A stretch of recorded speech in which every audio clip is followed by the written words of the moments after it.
Magandang umaga po sa inyo lahat, sa mga manggagawa, sa mga kapatid kay Kristo, higit sa lahat sa ating mahal na Panginoon. Of course, after natin pong kumanta ng mga papuring awitin para sa ating Panginoon, tayo naman ay mag-aaral ng kanyang mga banal na salita ngayong umaga na ito. Buksan po natin yung ating mga Biblia at samahan niyo po ako sa pag-aaral ng buhay, kamatayan at pagkabuhay muli ng ating mahal na Panginoong Jesucristo. Ngayong umaga na ito, kapatid, pag-aaralan po natin ang tinatawag na hypostatic union, or yung sa Bible, we are calling Him the God-man. Who is this? Ang ating mahal na Panginoong Jesucristo. Ngayong umaga, kapatid, pag-aaralan natin itong doktrina na ito na nagsimula noong 400 years after the death of Christ. No, namatay si Kristo, tapos the church was established through Apostle Peter. At itong church na ito flourishes and it became universal. No, dahil nag-flourish na siya, lumabas na siya from Israel, lumago na siya, nakarating na siya sa Turkey, nakarating na siya sa Europe, at itong nakarating na siya sa Rome. At itong church ng ating mahal na Panginoong Jesucristo na ito was called the Catholic Church. No? Familiar kayo sa word na Catholic. Catholic means universal. It means ito ang pinaka-iglesia ng Panginoong Jesucristo at lahat ng mga Kristiyano ay nasa ilalim ng iglesia na ito, which is the Catholic Church. At itong church na ito, kapatid ng ating mahal na Panginoong Jesucristo, ay nagkaroon ng iba't ibang mga heresies, mga heretics, na nag-atake doon sa persona ng ating mahal na Panginoong Jesucristo. At yung mga Christians noong mga unang panahon, that is 400 years after the death of Christ, wala pang corruption dito sa Catholic Church na ito. They are pure Christians. They are the same Christians that canonized the Bible. No? Kung paano yung pagkakasulat ng Biblia ninyo ngayong umaga na ito are also the same Christians that faced this very critique. Sabi nila, kung Diyos ang ating mahal na Panginoong Jesucristo, hindi siya pwedeng maging tao. And at the same time, kung tao ang ating mahal na Panginoong Jesucristo, hindi siya pwedeng maging Diyos. No? The same heresies noong unang panahon are also applied today. No? May mga iglesia na naniniwala pa rin to the same heresies na ito. Na si Kristo, kung Diyos siya, hindi siya pwedeng maging tao. At the same time, kung tao siya, hindi siya pwedeng maging Diyos. No? Mayroong mga religion na very popular here in the Philippines that they think that Jesus is only man. Tao lang siya. Hindi siya Diyos. Ang Diyos para sa kanila is just the Father. No? The Son is not God. And the Holy Spirit is just, someone, a manifestation of God Himself. But the real question here is the Son, our Lord Jesus Christ, just a man? Tao lang ba siya? O Diyos siya? O Diyos at tao? Itong mga bagay na ito, kapatid, nagkaroon ng debate noong unang panahon. This is 400 years after the death of Christ. This is after the Council of Trent. Tapos mayroong Council of Chalcedon. Ito yung 465 years after the death of Christ. Lahat ng mga head of the Christian faith noong panahon ay nagtipon-tipon sa council na ito at pinag-usapan sapagkat maraming mga heretics ang umaatake kay Kristo. Hindi pwede magkaroon ng isang persona, which is our Lord Jesus Christ, the Son of God, the Son of Man, the God Himself.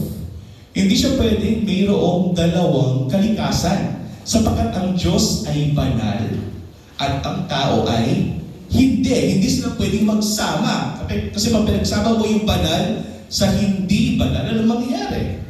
Mamamatay yung tao. Ito yung dahilan ko bakit nagkaroon ng heresies noong mga unang panahon. Hanggang ngayon, nangyayari pa rin. Unfortunately, nakakalungkot, no? Na mayroon pa rin mga heresies hanggang sa mga araw na ito. But now, we're going to address these heresies.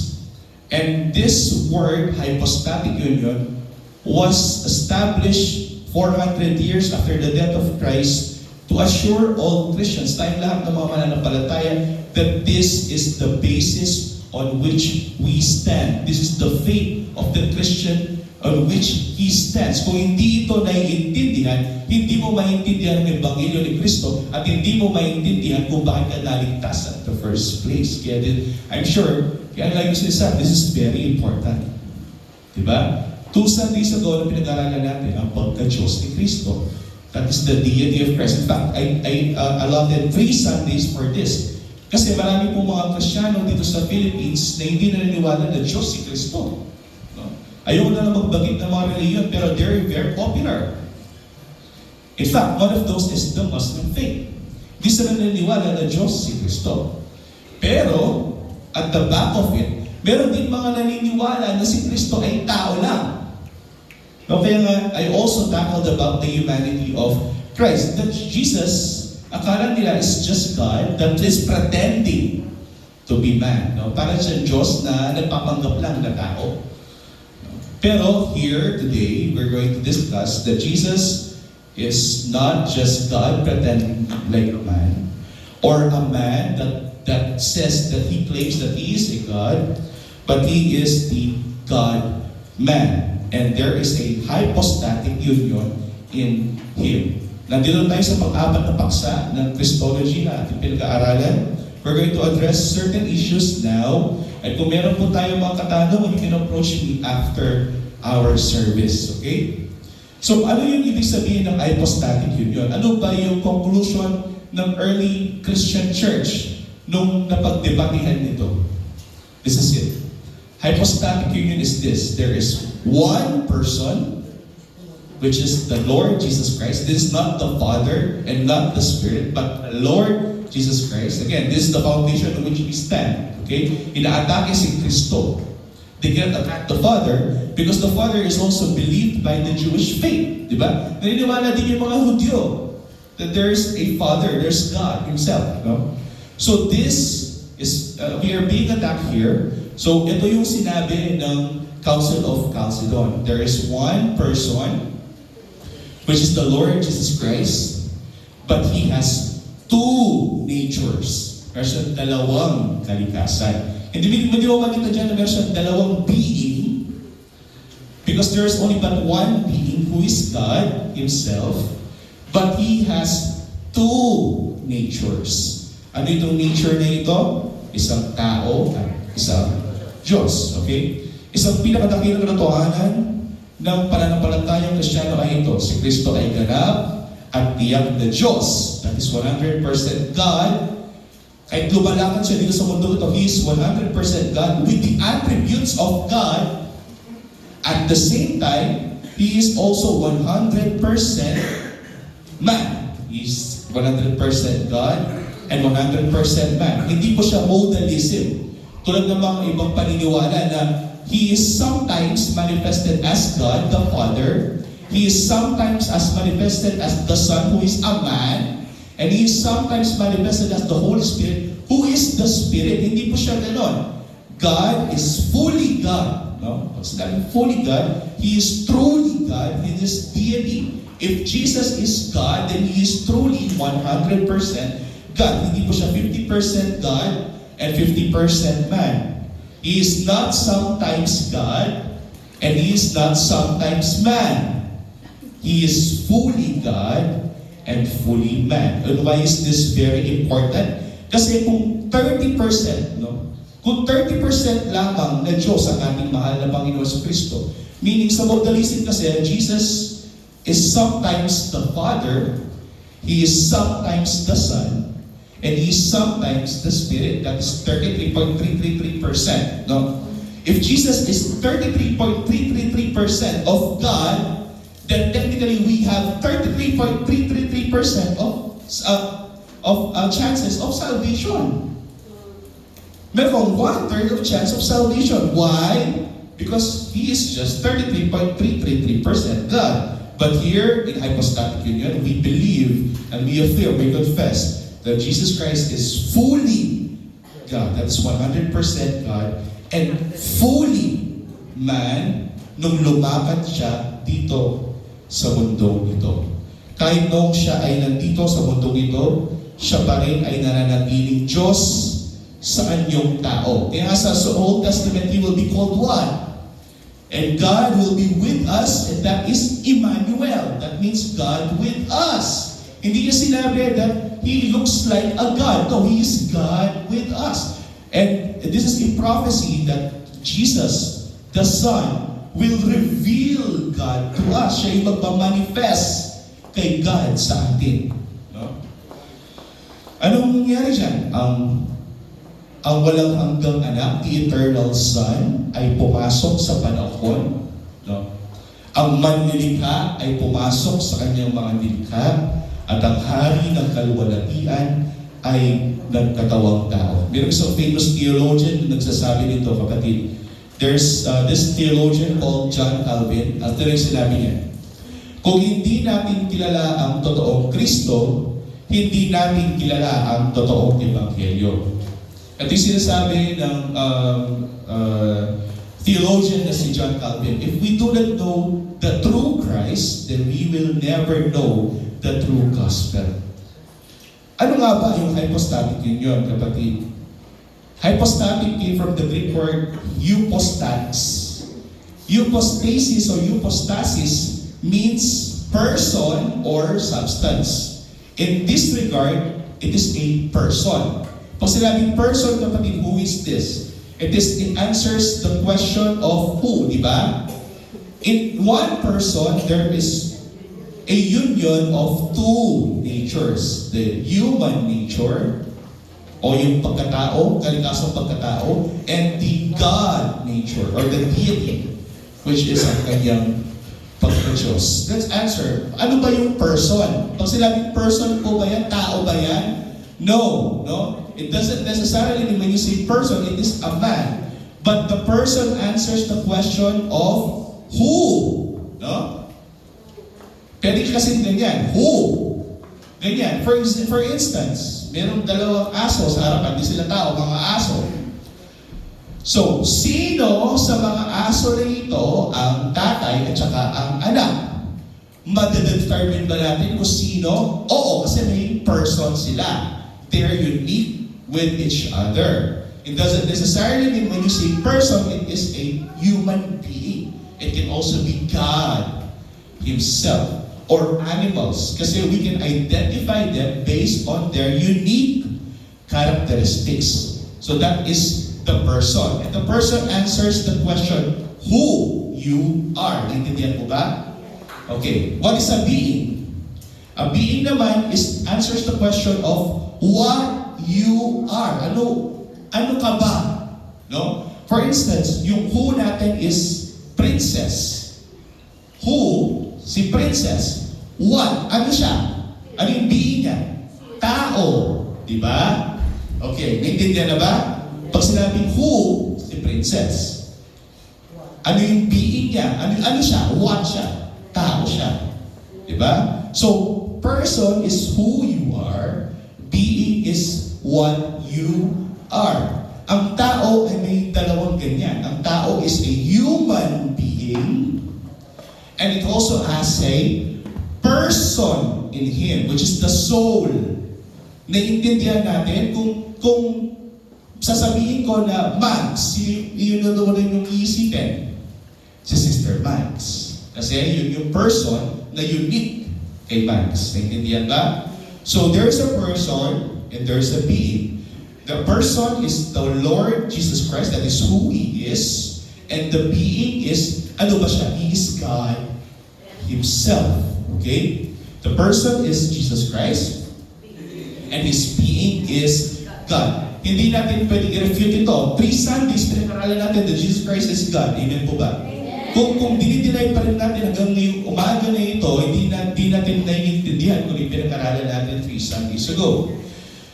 So, if Jesus is God, and who is the person of Jesus Christ? He is the Son of God, the Son of Man. He was never identified as the Father. He was never identified as the Holy Spirit. He is identified as that's the person of Christ. Remember, Jesus Christ, the Son, is God. He is the being of God. And what did He do? Philippians chapter 2. Being God, He's the being, He is God. He took up a form of man. Kinuha niya yung anyong alipin na tao. Siya pa rin ay Diyos. Hindi po niya ito inalis ang kanyang pagka-Diyos. Kasi ang Diyos, hindi niya pwedeng alisin ang kanyang pagka-Diyos because God is what? A deity doesn't change. Ano pa? God is eternal. Ano pa? God is omnipotent, omnipresent. Hindi po niya pwedeng iwanan ang kanyang pagka-Diyos. So, the emptying in Philippians chapter 2 is that Jesus as God took up another form. He added it to Him. Dinagdag niya sa kanyang sarili. Diyos at dinagdag niya ang kanyang sariling isang nature bilang tao. So the divine nature took up a human nature. It doesn't say in the Bible that Jesus Christ forgot His divine nature in exchange of a human nature. No. Kung mababasa niyo yung Carmen Christi, sinabi niya doon na He took up, dinagdag niya sa kanyang sarili ang kanyang pagkatao. So ano yung conclusion natin dito? Siya pa rin ay Diyos na nagkatawang tao. Pinili niyang ipakayag ang kanyang sarili sa anyong tao. Kaya sabi ni Paul, there is no controversy. Kasi nung unang panahon, they're saying that Jesus Christ is just a man. Yun yung problema na rin ni Pablo kahit nung unang panahon. Sino man nagsasabi na tao lang sa Kristo? Yung mga kamukha niya, mga Hudyo. Amen po ba? Kasi sila yung nagde-deny that Jesus is the Son of Man. Kaya sabi ni Paul kay Timothy sa 1 Timothy chapter 3:16, Timothy, there is no controversy. Wala nang pag-aalinlangan pa. God, great is the mystery of godliness. Great is the mystery of holiness. Dakila ang hiwaga ng kabanalan ng Diyos. Ano yung sinabi niya? Siya, God, nahayag sa laman. Nag-isip manifested or nahayag. Ang Diyos ay nakilala at naipakilala at naipakita sa laman. Hindi siya naipakita sa Espiritu, kundi nahayag siya sa laman upang makasama natin siya. So that the prophecy of Emmanuel will be established through our Lord Jesus Christ. Siyang nahayag sa laman, pinatunayang matuwid sa Espiritu again. So, meaning, itong Diyos na nagkatawang tao na ito ay lumakad dito sa mundong ito. Sino yun? So, okay, very good. Ang ating mahal na Panginoon Kristo ay lumakad sa mundong ito at wala siya ginawang kahit anong kasalanan and He was justified by the Spirit. Siya'y nahayag na matuwid sa Espiritu. Nakita ng mga anghel, ipinangaral sa mga bansa, sinampatalayanan ng sa sanlibutan, tinanggap sa itaas sa kaluwalhatian. Bakit siya tinanggap? Kasi, again, ano ba yung pinag-aralan natin?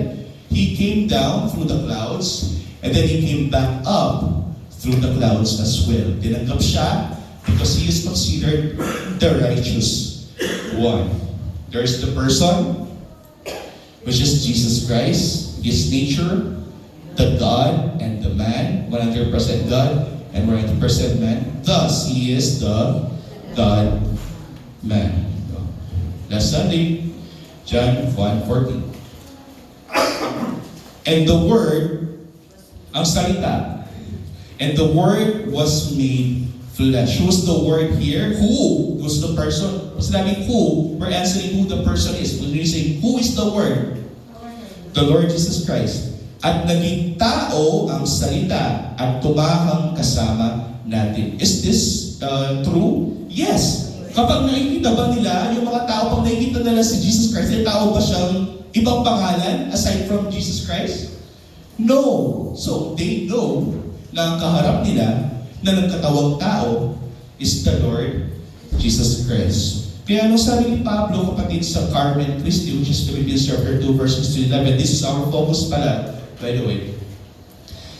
Hindi po si Pablo ang nagsasabi ng Carmen Christi. Hindi po siya yung gumawa ng Carmen Christi. Although sinulat niya sa kanyang mga panunulat, this Carmen Christi is a creed, it's the oldest creed of the Christians noong unang panahon. After the death of Christ, nagkaroon po sila tinatawag nilang creed. Kung meron tayong Apostles' Creed, meron din Carmen Christi noong unang panahon. At itong creed na ito yung sinasabi niya. Ito yung sinasabi ng lahat ng mga Kristiyano noong noong unang panahon. Hindi po si Pablo nagsabi nito. Although sinabi niya sa kanyang sulat, he is quoting Carmen Christie. And this is it. Philippians chapter 2, verse 6 to 11. Again, paniniwala ito ng mga sinaunang mga Kristiyano. Bago pa na-convert si Pablo, ito na yung paniniwala nila. Ang sinabi ay dito, sa 6 to 11. Na siya, sino tinutukoy niya dito? Ang ating mahal na Panginoon sa Kristo. Kasi Philippians 2, verse 1 to 5, kasi sabi niya, dapat magkaroon tayo ng humility, kamukha ng Panginoon sa Kristo. What is that humility? Sabi niya, it is this. Sabi niya, na siya, ang ating mahal na Panginoon sa Kristo, bagaman nasa anyo ng Diyos, that is His nature, He is God, nature, 100% God, ay hindi niya ito itinuro na isang bagay na dapat makawak ng kanyang pagiging kapantay ng Diyos. Yung pakita mo yung word na yun, kapantay ng Diyos. Why? Because the Lord, the Son, is seated at the right hand of the Father. Naintindihan ba natin ito? Yes, lagi ito sinasabi ng Biblia that Jesus, the Son, is equal in authority as to the Father Himself. Nasaan yung Diyos at kapantay ang Diyos. Pero sa 7, hindi niya ito itinuring na isang bagay kapantay niya ang Diyos. Bagkus He humiliated Himself. Hinubad ka. Pag sinabi hinubad, kapatid, hindi niya hinubad ang kanyang pagka-Diyos Himself, but hinubad niya kanyang sarili, meaning He humbled Himself. I already explained this, di ba?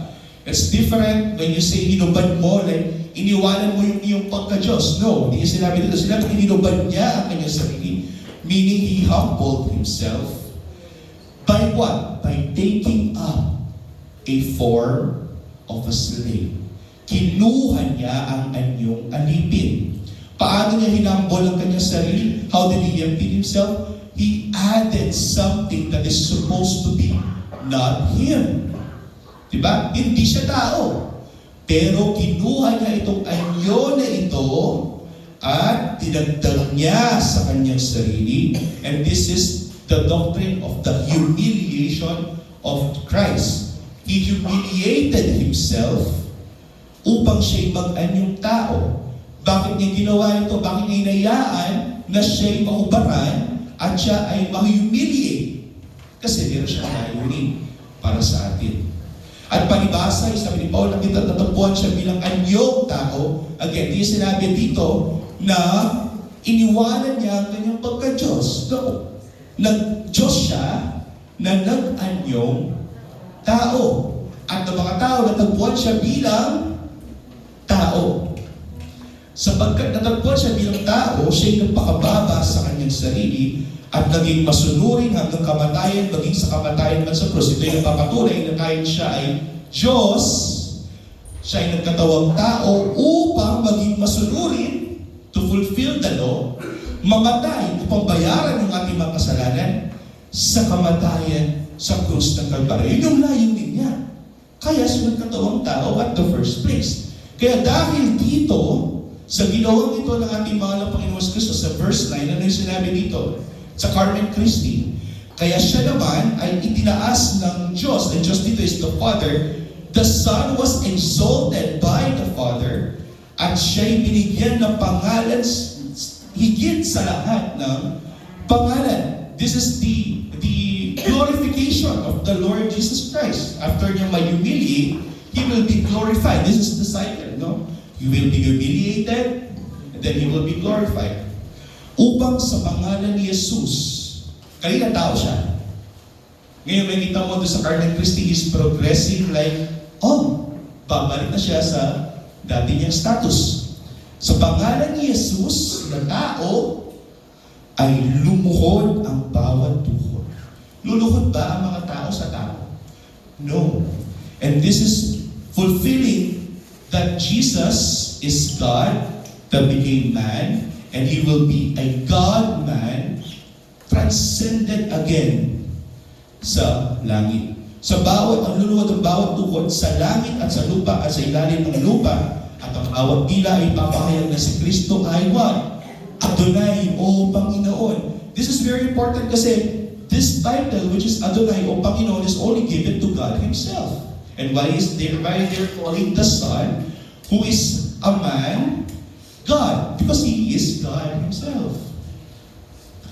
At itong ginawa ng mahal na Panginoon Kristo na ito, that He humiliated Himself, and then He was exalted because of His humiliation, is for the glory of the Father. Makita mo dyan, ginawa ito ng ating mahal na Panginoon Kristo para sa ikakaliwalhati ng Diyos Ama. So Jesus, the Son, did this for us to glorify His Father in heaven. Very important. Ginawa niya ito not to glorify Himself, but to glorify the Father, God, and to save us. That is the humiliation. That's the beauty of the Lord. Wala siyang inisip na kahit ano para sa kanyang sarili. Ang inisip niya ay para sa atin at para sa kakalwalhati ng kanyang Ama sa langit. So ano yung makikita mo dyan? Ang banal, which is ang Diyos, at ang pakataong kalikasan, ang pakasalanang kalikasan, ay nag-isa sa persona nino ng ating mahal na Panginoong Jesucristo. Halimbawa, kapatid, ng dalawang kalikasan ng ating mahal na Panginoong Jesucristo sa isang persona ay ito. Basahin natin, kapatid, sa Mark chapter 4, verse 35 to 41. Ang ating mahal na Panginoong Jesucristo ay natutulog sa bangka at bigla na lang lumakas yung hangin at para bumagyo. Parang kagabi lang. Parang init-init lang, no? Tapos bigla na lang pagpatak ng alas 6 ng gabi, ang lakas-lakas ng hangin, ang lakas-lakas ng ulan. Di ba? Ganyan din yung nangyari dito. Basahin natin, kapatid. Nang araw din na yun, sumapit na ang gabi, ay sinabi niya sa kanila, tumuwid tayo sa kabilang ibayo. So ang ating mahal na Panginoon Kristo, inutusan niya kanyang mga disipulo tumuwid mula sa dalampasigan na ito, papunta sa kabilang dalampasigan. Pagkaiwan sa maraming tao, siya'y kanilang isinama sa bangka ayon sa kanyang kalagayan, at may iba pang mga bangka na kasama niya. At nagkaroon ng ano nangyari? Nagkaroon ng isang malakas na unos. Parang kagabi lang, sumalpok ang mga alon sa bangka, ano pat ang bangka ay halos napupuno na ng tubig. So ano yung may isip mo? Pag napupuno ng tubig ang bangka, matatakot yung mga tao. Ngunit siya'y nasa hulihan ng bangka, at natutulog ng may inuunan. Kapag natutulog siya, ano ibig sabihin na siya ay tao. Amen po ba? Pinag-aralan na natin ito. Ang tao ay natutulog kasi siya ay napapagod. Last Sunday. So this is the human nature of our Lord Jesus Christ. Pagod siya, maghapon siya nag-ministry, natutulog siya ngayon kasi kailangan niyang mag-recharge. Natutulog siya na may inuunan. So ano ginawa ng mga disipulo, pinuntahan siya at ginising siya. Amen po ba? Kasi natutulog nga siya. So tao talaga siya. Natutulog, napapagod, so ginising nga. Sinabi niya sa kanila, Guro, hindi ka ba napapakala na mapapahamak tayo? Ano yung ginawa ng Panginoon? Paggising niya, sinaway niya ang hangin at sinabi sa dagat, Peace, be still. Pumayapa ka. Tumahimik ka, sabi ng Panginoon, sa hangin at sa dagat. This is a man who few seconds ago ay natutulog at pagod na pagod, tumayo at sumigaw sa hangin at sa dagat. Ano yung nangyari? Tumigil ang hangin at nagkaroon ng katahimikan. Parang library. Wala kang maririnig na kahit ano. Katahimikan kahit sa bangka, kapatid. Sumunod ang hangin at ang dagat sa kanya. Sinabi ng Panginoon sa kanila, bakit kayo natatakot? Wala ba kayong pananampalataya? Sabi niya sa kanila. Alam niyo ba kung yung reaksyon ng mga tao nung masaksiyan nila itong si Kristo na nagtulog pa lang kanina, na pagod, tumayo at sinaway ang hangin at ang dagat? Ano yung ba yung reaksyon nila? Sinabi ba sa Biblia na sila ay nagtawanan, sila ay nag-celebrate, sila ay nag-inuman, o ano pang ginawa nila? Hindi. Anong nangyari? Sa 14. Silang lahat ay sinidlan ng malaking takot. Ang mga tao nito na nasa bangka, na nasaksihan nila kung anong ginawa ni Kristo, itong tao na ito. Na sinaway niya ang hangin at sinaway niya ang dagat. Silang lahat ay sinidlan ng takot. Nanahimik sila, kapatid. At itong tanong nila, sino nga ito? What manner of man is this? Anong klaseng tao ito? na pati ang hangin at ang dagat ay sumusunod sa Kanya.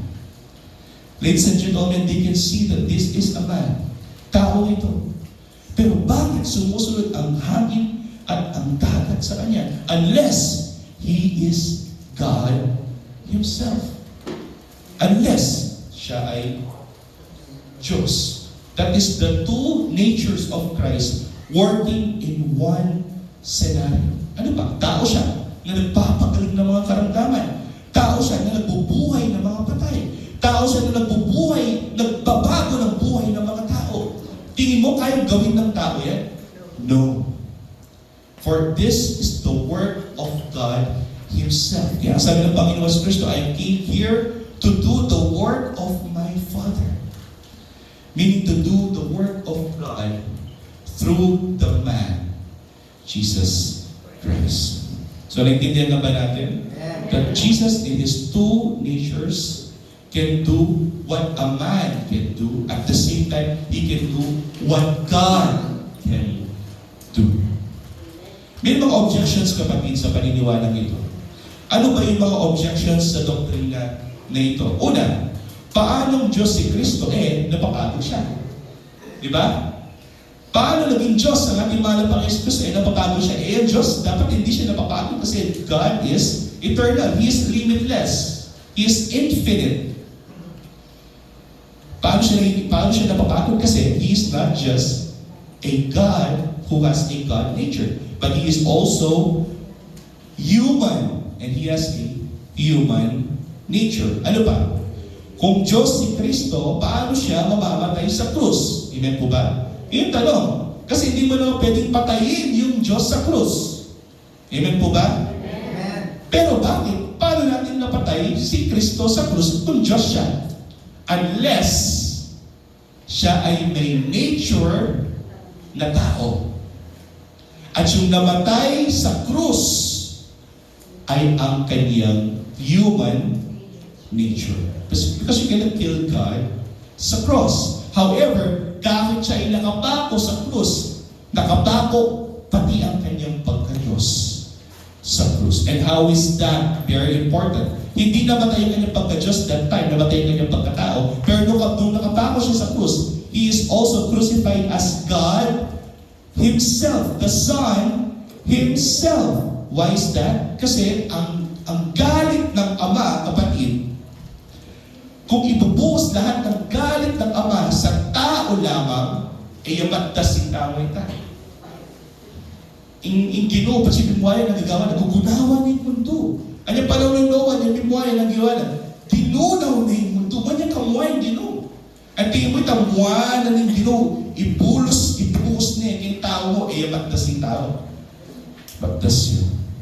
Kaya dapat doon sa galit na ibubuhos sa krus, hindi labang tao yung nakapako sa krus, kundi dapat nakapako din ang Diyos noong mga oras na yun. Kaya nga sabi ni Pablo sa 1 Corinthians chapter 2 verse 8, ano sinabi niya dito? Walang sino man sa mga pinuno sa liputan ito ang nakakaunawa nito, sabi niya. Sapagkat kung naunawaan nila ay hindi sana nila ipinako sa krus ang ang Panginoon ng kalwalatian. This is Paul acknowledging that it's not just the man, Jesus Christ, who is on the cross, but it is also God Himself who is on the cross. No? The Lord of glory is who? God. Hindi na pwedeng tao lang yan. This Paul acknowledging that also God is also there on the cross. Although it is not the God nature of Christ that died, but the human nature, He was still there as God Himself. Pag-aralan natin yan as we go by sa Christology. Ito ba yung isang objection? Kung Diyos si Kristo, bakit siya nananalangin? Oo nga naman. Kung Diyos siya, bakit pa siya kailangan manalangin? Unless tao lamang siya. Pero every time na nananalangin yung ating mahal na Panginoong Kristo, ano yung sinasabi niya lagi? Pinapadalangin ba niya ang kanyang sarili lamang? No! Every time na nanalangin yung ating mahal na Panginoon Kristo, He is interceding for us. He is mediating for us. Naalala nyo nung bago siya ipako sa krus, Anong pinanalangin niya? Tayo, kapatid. He is the Son, who is God, speaking to the Father, who is God, appealing for us. Because what? Basahin natin sa 1 Timothy 2:5. Sapagkat may isang Diyos who is angry, who is wrathful, galit na galit. Pero mayroong isang tagapamagitan sa Diyos at sa mga tao. At yung tagapamagitan na ito, ang gagawin niya is to appease God upang hindi na siya magalit sa mga tao. Sino daw yan? Ang taong, the human nature of the Lord Jesus Christ. Kaya lagi siyang nananalangin. Kasi every time na nandun siya, nakikita niya yung mga tao na ito ay mga makasalanan. At anong gagawin? Nalawarin gawin doon kaya katagong Ginoo, panalangin na kita. I-Petro na mo. Si Peter na lang kapatid. Si Peter na lang na laging loyal sa ating mahal na Panginoon si Kristo. He betrayed Him not just once, not just twice, but 3 times. Pero ano yung ginawa ng Panginoon si Kristo? He still became the mediator for us. Ipanalangin niya si Peter na hindi siya mawalan ng pananampalataya. So, he is praying not just the man, but also God Himself. Kung Diyos si Kristo, bakit sinabi niya na mas dakila ang Ama kaysa sa Kanya? Kasi this is very important. Ito yung laging ginagamit ng mga Muslims every time na nakikipag-debate sila on the deity of Christ. Why will Jesus say na mas higit ang Ama kaysa sa Kanya kung kapantay niya ang Ama? Bakit niya sinabi ito? Basahin natin. Kasi, Philippians chapter 2 verse 7, hindubaran niya ang kanyang sarili. Diba? Sabi niya sa Philippians chapter 2 verse 6, siya ay Diyos, pero hindi niya ito itinuring na isang bagay na kanyang panghawakan na maging kapantay ang Diyos. So, anong ginawa niya? He took up a form of a man. Now, he is in a state of humiliation. Nung nasasalita dito ang ating mahal na Panginoon Kristo, he is in the state of humility, kapatid. Nagpakababa siya. That's why he says that the Father is greater than I. Pero it doesn't say that the Father is God and I am just a man. No. He just said that the Father is greater than I. The same essence which is God, but the seat of the Father is greater than His seat kasi siya ay nagkatawang tao. Pero it doesn't mean that He is not God. This is the contention again for hypostatic union. Kung Diyos si Kristo, bakit sinabi niya na hindi niya alam kung kailan siya babalik? Natatandaan nito? Alam niya na magkakaroon ng gera, alam niya na magkakaroon ng lindol, alam niya na magkakaroon ng mga bagyo, ng mga unos, pero hindi niya alam kung kailan siya babalik. O tao lang siya kasi hindi niya alam kung kailan siya babalik. Hindi totoo na Diyos ang ating mahal na Panginoon Kristo. No. Sa lahat ng mga sinabi niya, yun lang yung matatandaan mo, hindi niya alam kung kailan siya babalik. Pero alam niya na magkakaroon ng unos. Alam niya na magkakaroon ng gera. Alam niya na magkakaroon ng mga lindol. That is omniscience. Alam niya lahat ng bagay. Pero, He chose not to reveal kung kailan siya babalik. Basahin natin kapatid ko paano ito sinabi. Sa Matthew 24 verse 36, kung babasahin yung buong Matthew 24, this is Jesus prophesying kung anong mangyayari at kung kailan siya babalik. No? At sabi niya dito, subalit tungkol sa araw at oras na iyon, ay walang nakakaalam. Sabi niya, kahit ang mga anghel sa langit, ni ang anak, kundi ang Ama lamang ang may alam kung kailan siya babalik. O, ibig sabihin niya, hindi siya Diyos. Kasi wala siyang omniscience. Hindi niya alam kung kailan siya babalik. Pero again, may purpose kung bakit ito sinabi ng ating mahal na Panginoon Kristo. Naniniwala ba kayo na alam niya kung kailan siya babalik? Yes, because He is God. He has omniscience. Alam niya kung kailan siya babalik. Pero bakit He did not reveal kung kailan siya babalik? At bakit sinabi niya na kahit ang anak hindi niya alam kung kailan siya babalik? Is speaking there as the God nature or as a human nature? Of course, he's speaking there as the human. Of course, alam ni Kristo kung kailan siya babalik.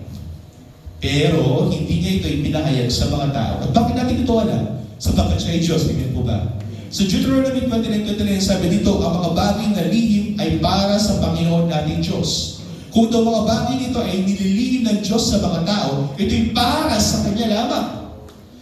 Ngunit ang mga bagay na nahayag sa atin ay para sa atin.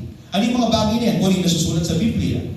Kung ito'y hindi nahayag sa Biblia, ito'y hindi para sa atin, kundi ito'y para sa Diyos. Ano ba? Matthew 11:25. Sabi ito ng ating mahal na Panginoon Kristo, ng oras na yun sinabi ni Jesus, pinasasalamatan kita, sabi niya sa Ama, Ama, Panginoon ng langit at lupa, sapagkat ikinubli mo ang mga bagay nito sa mga pantas at matatalino. Meaning, ang Diyos sometimes withdraw, ikinukubli niya yung information sa atin. Hindi niya i-reveal yung tunay at buong impormasyon, kundi meron siyang i-leave behind na mga information na hindi niya i-reveal sa atin. Makita mo dito na meron mga impormasyon na ikinukubli daw ng Diyos sa mga pantas at matatalino, at meron mga impormasyon na ipinapahayag naman niya sa mga sangkot. Ano ba? Ito ba? Luke 10:22. This is very important.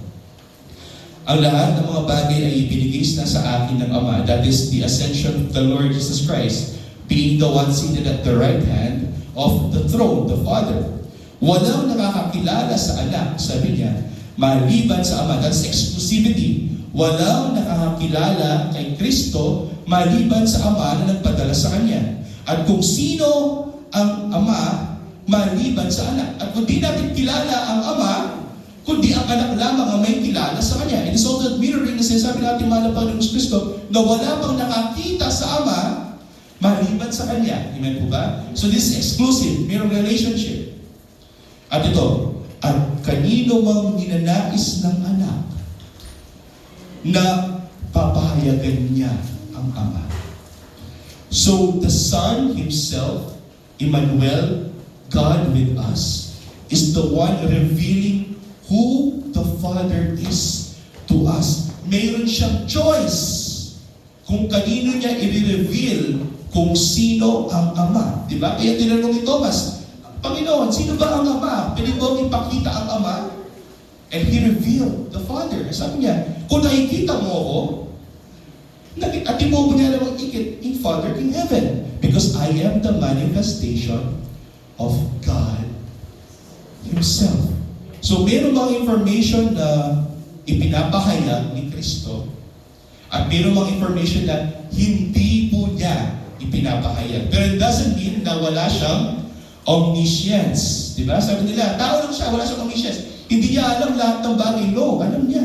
Kahit kailan siya babalik, alam niya. No? So, pagka-Diyos ni Kristo, alam niya kung kailan siya babalik.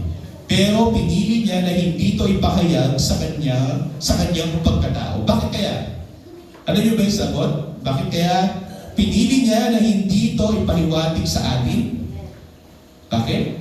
Upang magkaroon ng pananampalataya yung mga tao na may pagtitiis at paghihintay sa muli niyang pagpabalik. Amen po ba? Kasi kung sinabi niya na babalik ako after 10 years, 9 years, magsaslack off yung mga yan, matutulog na lang.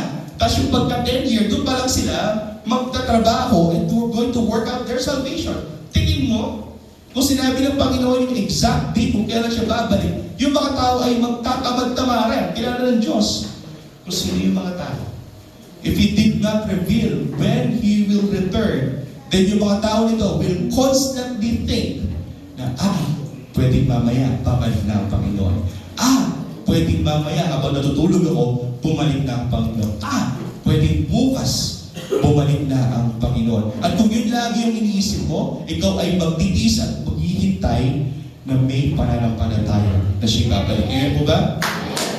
Hindi naman ibig sabihin na hindi ka alam kung kailan siya babalik. Pinili lamang niya na hindi niya ito ipahayag sa atin. Sa Titus 2:8 11 to 13 na sabi ni Pablo, sapagkat nagpakita ang biyaya ng Diyos, that is our Lord Jesus Christ, na nagdadala ng kaligtasan sa lahat ng tao. Sinulungin ang Panginoon.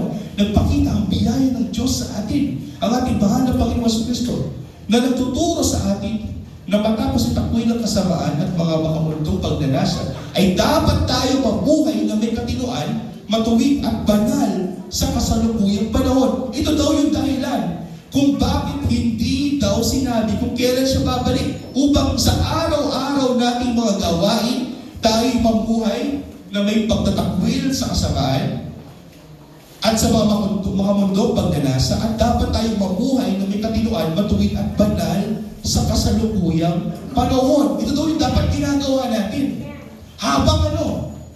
Habang hinihintay natin ang mapalad na pag-asa at ang pagpapakita ng kaluwalhatian ng ating dakilang Diyos. Again, this is Paul acknowledging that Jesus Christ is God Himself. Sabi niya, at sa pagpapakita ng kaluwalhatian ng ating dakilang Diyos at tagapagligtas na si Yesu Cristo. Makita mo word dyan, habang hinihintay natin ang Kanyang pagbabalik. So ito pala yung reason kung bakit hindi ipinahayag in His omniscience na alam niya kailan siya babalik, pero He chose not to manifest it to us upang magkaroon tayo ng paghihintay na may pagtitiis, pagtsatsaga at pananampalataya sa Kanya. Bakit mahalaga na ang persona ng Panginoong Jesucristo ay may dalawang kalikasan? Upang sa pamamagitan niya, bilang ating tagapamagitan, ay magkaroon ng kaligtasan ang tao. Kung if He is not fully God, then we don't have full 100% redemption. Wala tayong kaligtasan, 100%. And if He's not fully man, yung pagbabayad niya sa krus ng Kalbaryo ng kanyang buhay is not also 100%. Kaya nga, kailangan, it is important to affirm that He is fully God and fully man. Dahil tinatawag niya ang parehong partido, siya lamang ang makakapagkasundo sa dalawa. Sa 2 Corinthians 5:17-21, kaya kung ang sino man ay na kay Kristo, kung ikaw ay na kay Kristo na, and there is hypostatic union in Christ, siya ay bagong nilalang na, sabi ni Pablo.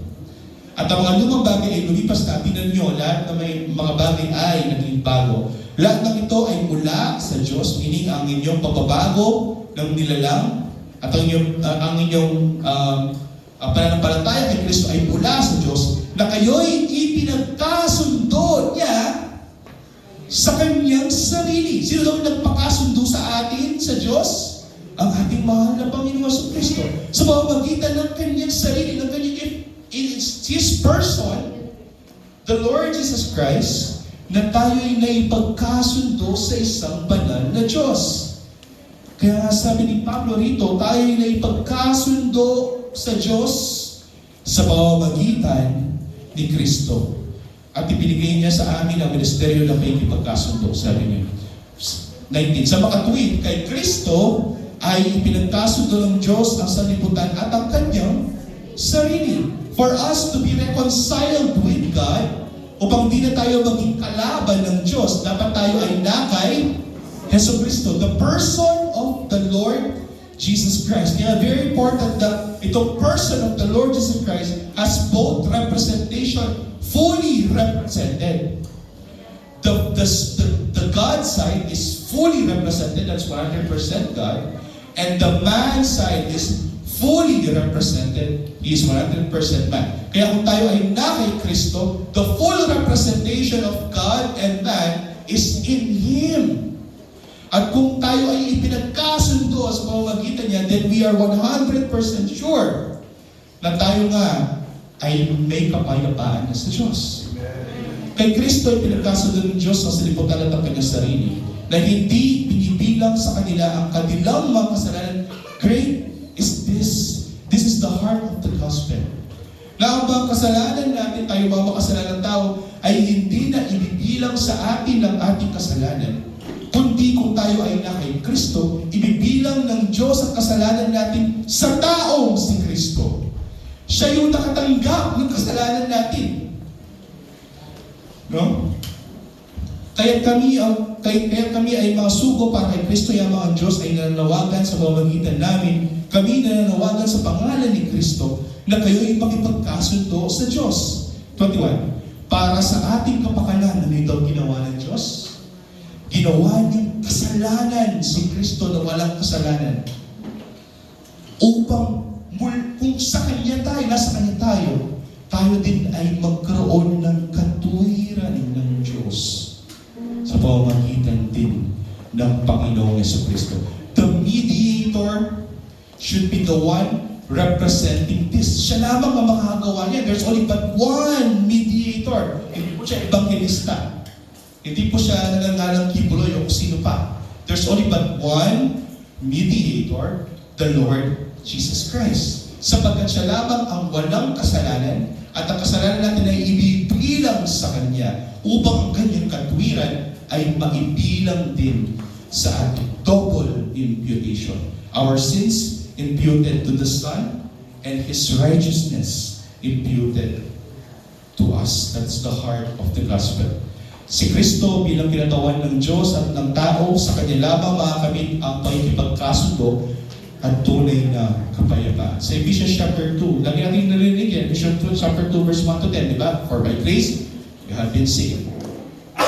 Pero may kasunod dyan sa verse 14. Sapagkat siya, ating mahal na Panginoon Kristo, ang ating kapayapaan. Na Kanyang pinag-isa ang dalawa. At sa pamamagitan ng Kanyang laman, which is His human nature, ay giniba ang kitlang pader ng alitang humahati. Why? Because it is with His human nature na nangyari yung double imputation kanina. Diba? The human Christ who is righteous, His righteousness imputed to us, and our sinfulness imputed to the human nature of Christ. Kung wala si Kristo, if He doesn't have His human nature, and if He doesn't have His divine nature, then there is no reconciliation.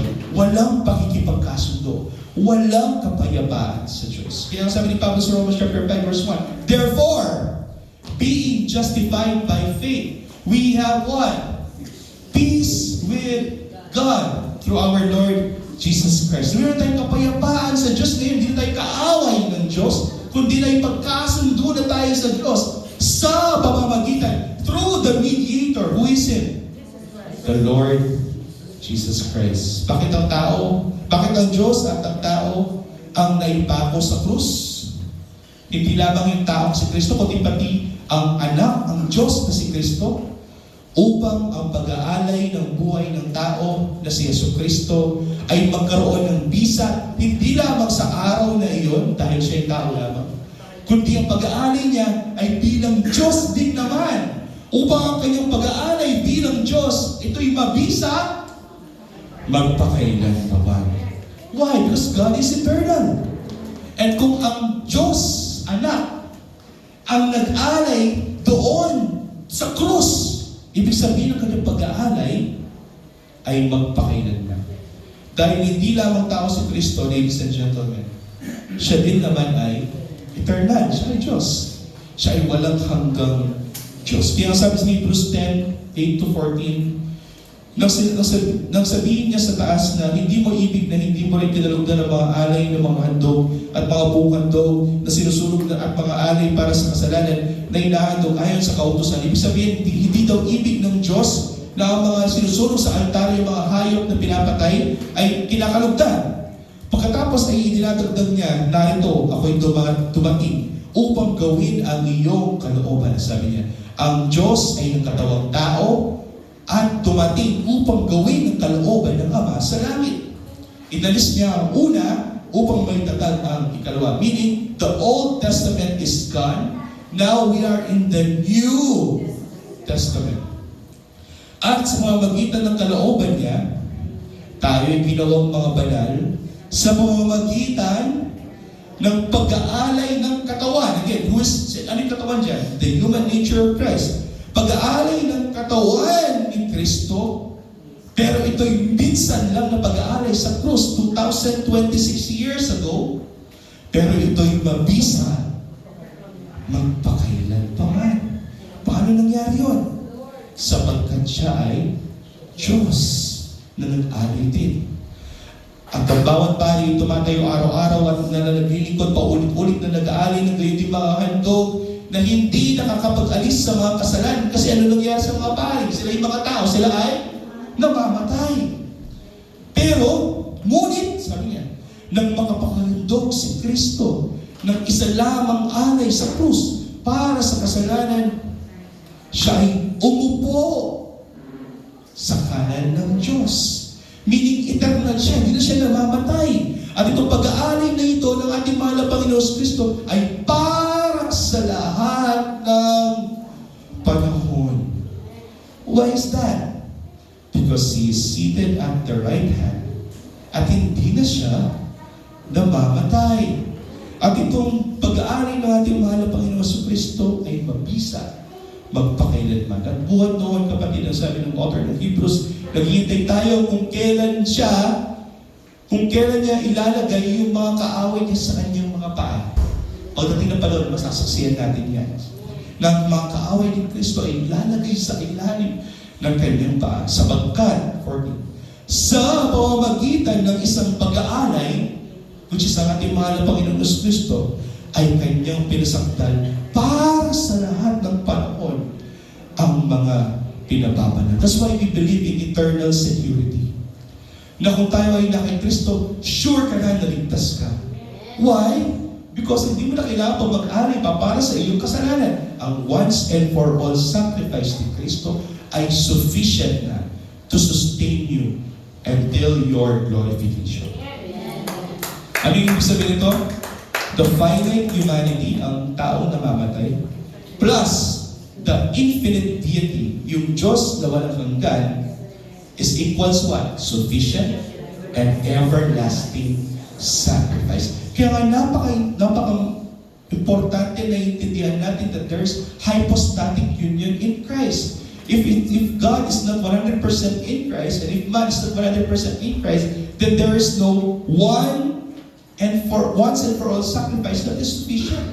Kailangan hanggang ngayon, nagsasakripisyo pa rin tayo, kapatid. Pero dahil may hypostatic union, hindi na natin kailangan pang magsakripisyo. Ang hypostatic union ay mahalaga na malaman at ipahayag sa buhay natin. Dahil ito ang pinili ng das ng ating Panginoon sa Kristo para sa atin. Na kahit alam niyang siya ay magdurusa at mamamatay para sa ating mga kasalanan, pinili niya pa rin itong landas na ito para sa atin upang ikaw, ako, tayong lahat ay maligtas. At siya ay nanatiling Diyos at tao magpakailanman. Di ba nung nabuhay siya muli? Siya pa rin nasa ay ng tao, pero He has the glory of God. Ang kaluwalhatian ng Diyos sa Kanya. Patuloy kang umasa, kapatid, sa Kanya dahil naiintindihan niya tayo. Di ba? Siya ay Diyos at siya ay tao. At ito ang mangyayari. Nasabi mo bigay sa inyo ng comfort ngayong umaga na ito. Sa Revelation 21:4. At papahirin niya ang bawat luha sa kanilang mga mata.